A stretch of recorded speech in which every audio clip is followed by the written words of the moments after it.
Keith, why do you make the decision to stand as an independent for the council? Because I think I can add something to the council. I've been involved with various meetings down there, and I think I can bring something to the council which it doesn't have, and that's the local level. I'm interested in what happens here, not what happens in Westminster. But aren't you confusing things? Why can't you just stand as a Labour or a Tory or a Lib Dem? Because I don't necessarily agree with their totality. And they seem to go, you know, I don't want to be hampered or handcuffed by party politics. If I want to make a decision, I want to make a decision. And that decision will be based on what I think is best for the community, nothing else.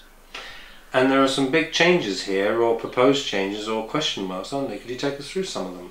Question marks with what? With developments and proposals. There's lots of developments going on here. If you look at the local development format, it's full of different things. The local development format says, you know, it's quite a tome of a document. We've also got Thames Thurrock Gateway Development Corporation sitting down in Purfleet, and they make most of the planning decisions for the council. The council just rubber stamp them, but you can stop them if you don't agree. The big problems we've got facing this particular area is what they're going to do with Tilbury Marshes. We've got factories which are already agreed and down at the field between Thurrock Park and Tilbury, between Asda and here. There are some other things down there. One thing is Thurrock Thames Gateway in 2003 bought 10 acres for 3.6 million. Try and find out why. Why have they been sitting with 10 acres of land there, which is just green land? There's got to be a reason. Nobody does that without buying a reason. And 3.6 million, whose money was that? Where did it come from? They're a quango, I know. But there's obviously a profit. Behind Thameside School, there's a plan from Thames Thurrock Gateway to build flats. They're now extending Manor Road, or Manor Park Way, across to the end of Thurrock Park Way. And there's going to be a cycle route going through there. Ask the question to them, okay, you're going to put a cycle route, what are you going to do with the lorries that park on the pavement?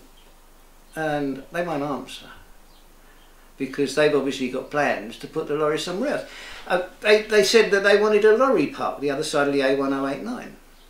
And then you ask the council, okay, you've obviously had forward planning on this, how much are you going to charge the people to park there? And they don't know.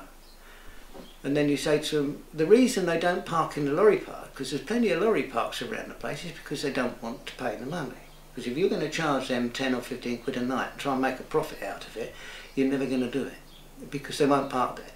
You'll still fill up all the lay-bys, and anybody can see if you drive up the A1089 and down the A13, every lay-by is full up with a truck, with its doors open at the back to stop people stealing out of it. The reason they don't want to park anywhere. Asda had to actually put bollards in their car park to stop them, and now they're on the road. It's going to get worse. We're going up to 2012. There's going to be a lot of movement because Tilbury is the Olympic port. So there's going to be a lot of movement between Stratford and there. All those trucks are going to have to be somewhere because they can only drive a few hours a day and then they have to stop. There's lots of things happening in this area which need managing. As a councillor, I can get in there and manage it. And that's what I intend to do.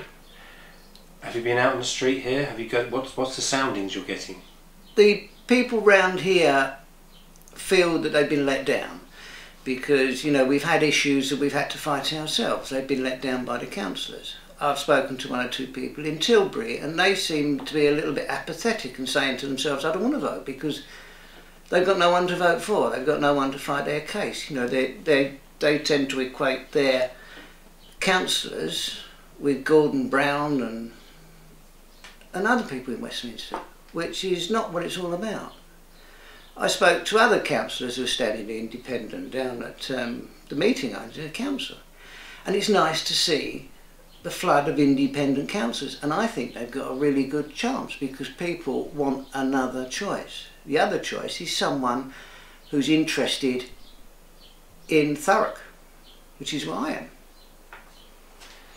And you would possibly see that future of of every candidate having that independent element to them and being free from the party whip, so to speak. Yes. Yeah, I don't necessarily see the total council being taken over by the independents as being the major party. I'm not.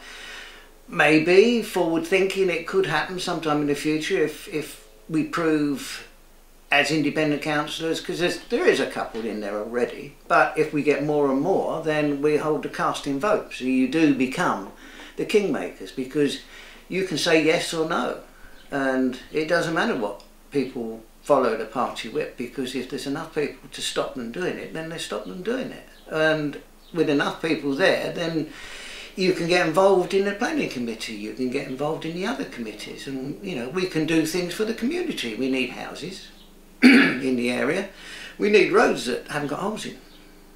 How many times have you driven down to Lakeside and it should take you 10 minutes, but many times it's taken you 20 minutes because you had to stop between a set of traffic lights? Why dig so many holes?